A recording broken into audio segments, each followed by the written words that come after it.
հայեր, դուք չեք պատկերացնում ինչ եմ ես տեսնում, հազարավոր մարդիկ, ծայրից ծայր փողոցը, հայեր,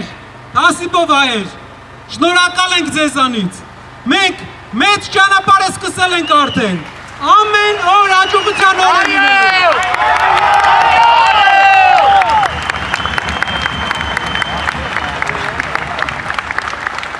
Աստված մեզ հետ է, իսկ եթե Աստված մեզ հետ է, ինչ կապ ունի։ Ով է մեր դեմը։ Մոտակա օրերը մենք առաջարկելու ենք, ով որ ժամանակ ունի, գնանք Էջմիածին մայր տաճար ուխտագնացության ու դրանով ցույց տանք այս մարդկանց, որ Էջմիածինը անպաշտպան չի։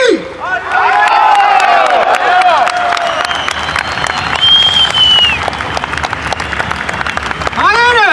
պաշտպանելու են Էջմիածինը, ինչպես հիմա, ինչպես Սարդարապատի ժամանակ, այնպես էլ միշտ։ Շնորհակալ եմ շատ, դուք չեք պատկերացնում ինչ եմ ես տեսնում, բոլորից հետ, մեկ առ մեկ, շնորհակալ եմ։